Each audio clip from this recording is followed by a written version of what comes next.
Reformed Church. I had a conversation, this is going back months and months, probably about a year now, if not a little more, with one of my nephews that's overseas. And I had talked to him a little bit, just talking to him about, the things that we have been learning and the things that the Lord has been teaching us. And he brought up something that was really interesting. I wasn't really aware of the church kind of thinking like that. And then after he told me that, then I've heard it more prevalent. But I was talking to him about obedience, and he seemed to agree really quick about our obedience, and even agreed really quick when I told him that it wasn't up to us to keep the Ten Commandments, and he agreed really quick to that. And so I was kind of trying to listen to him closely, because sometimes, when you talk to people about something, they think that they're hearing what you're saying, but they're agreeing with something different, that they're hearing what they're hearing. So I started to talk to him a little bit, and I noticed that what he was really actually saying is that it's not his job to keep the commandments of God anymore, but his obedience is still the Ten Commandments. Is just that he doesn't have to keep them. So in other words, the Lord empowers him to obedience of keeping those commandments. Which is just a funny twist that I had not, like I said, I didn't realize that was prevalent within the church. So again, what it does is, if you think about that, you say, oh, well, that almost sounds kind of a little bit like what we say. Well, it doesn't sound anything like what we teach, right? Because there's a huge difference between your obedience being to keep the Ten Commandments, regardless of whether it's you or whether it's God empowering you. But what he's saying is that his disobedience would be that those commandments would not be kept. So somewhere within that warped way of thinking, it's that your obedience is still those commandments under the law, right? Under the law of Moses. And then it's not the obedience of faith. It's not based on everything that Jesus has done. It becomes a warped mixture of both, right? And there's no room for that in the gospel, right? There's no room for our obedience ever being the Ten Commandments. Now, does God empower us, right, to be able to do good things? And among the good things that God empowers us to do, is it to be able to perform things like that through us? Sure, right? But that is not our obedience, right? So it's a misunderstanding of the power of God, right? But then what happens is, when you don't know what your obedience is, the only thing that you hear or that you read in the Bible about commandments is the Ten Commandments. So whenever you read about commandments, whether it be in the New or in the Old Testament scriptures, right, you read them, and then you think that it's always referring to the law of Moses, right? But you don't see when the Lord talks about the obedience of faith, that's something that you don't see. You don't see, like we had been talking just, over the premiere of last Sunday of the new law.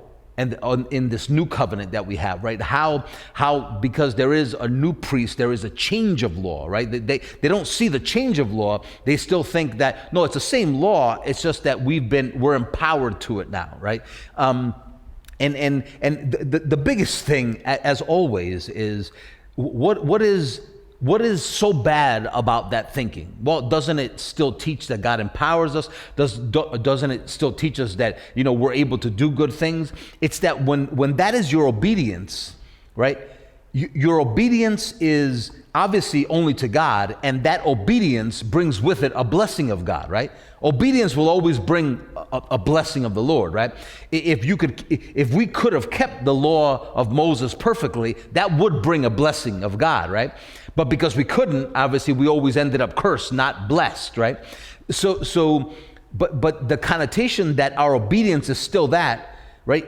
The one, obviously, that it leaves aside is Jesus Christ, because if we could be empowered to keep that law, and then that's how we're blessed, then it's still through the keeping of an Old Testament law, and it's not simply just through faith in what Jesus has done, right?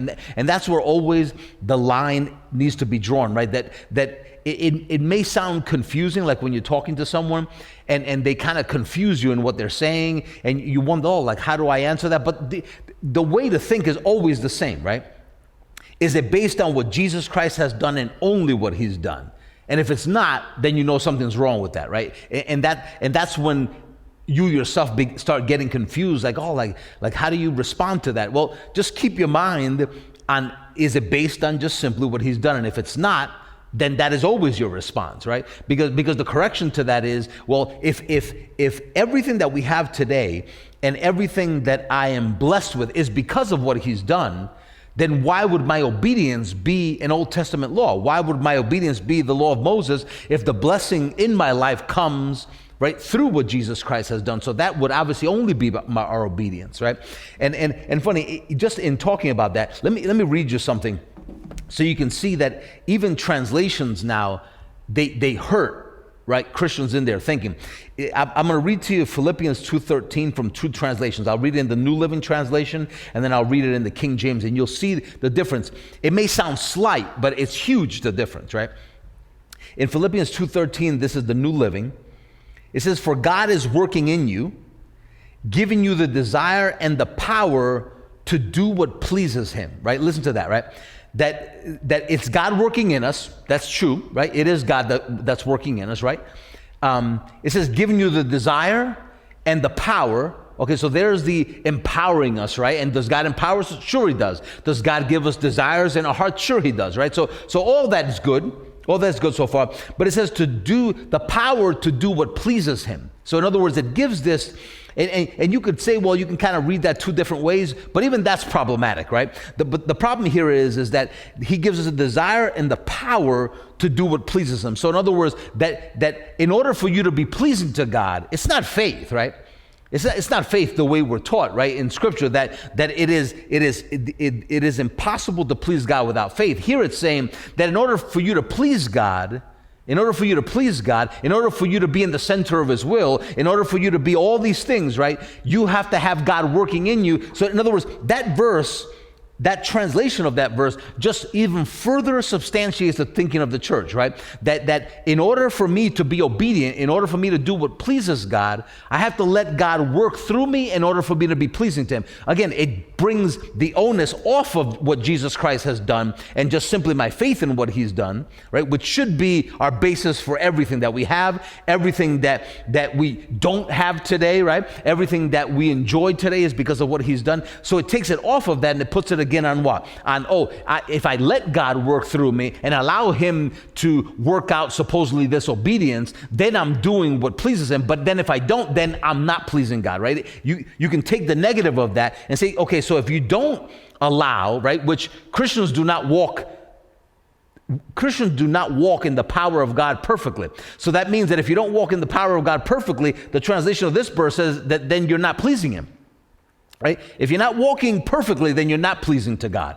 But watch King James the way it says it. Same Philippians 2:13, "For it is God which works in you, both to will and to do for his good pleasure." And really that word good pleasure is really according to his will, to do his will, right? So God is in us and he works his will through you. But in other words, anything that God finds good, anything, and then that lines up with Romans chapter 12, right? That says that he's renewing our mind, right? So, and we are transformed, and that we're able then to prove or to prove out that the will of God, which is good and pleasing and perfect, right? So you see how just a slight difference in a translation. I mean, this is maybe not so slight. But I remember a time reading that, and you can say, you could read the New Living Translation. You could say, well, like you could almost still teach what we're saying with that. But it's just the ordering of words a certain way to be able to fit a mindset, right? Like you see the translation that is translated word for word, and then you see a translation that is going along with a thought or a doctrine of men, right?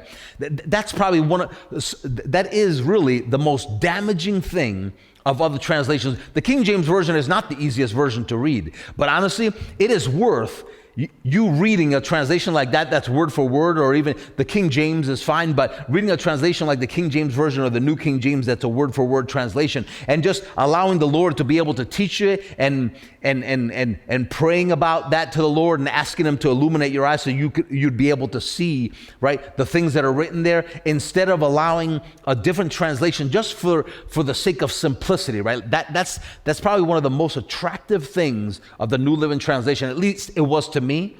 It was the simplicity of reading it, right? How simple it was to read it. And you think that because it's simple to read it, it's simple to understand it. But your understanding is incorrect, right? Because a lot of what you're understanding is just based on someone dumbing down something that they don't even understand and putting a spin on it to make you hear something or see something that's not even there, right? But when you look at that, like, and I was remembering that conversation that I had with him, with my nephew, and you can see, like, my gosh, like then you get caught in this place where you're still trying to please God. You're still trying to find yourself in the favor of God. You're still trying to work on it, right? And feeling the quote unquote displeasure of God, or like how God is not pleased with me because look at what I've done.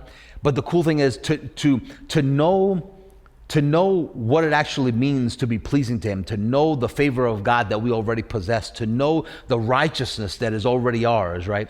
And know that no matter what you do in your life, and no matter what is going on, right? Because you have received the redemptive work of Jesus Christ, because you have received His finished work, you are always pleasing to God. You are always in His favor, right? And to know then further that in that favor that you live in that righteousness that you are constantly abiding in, right?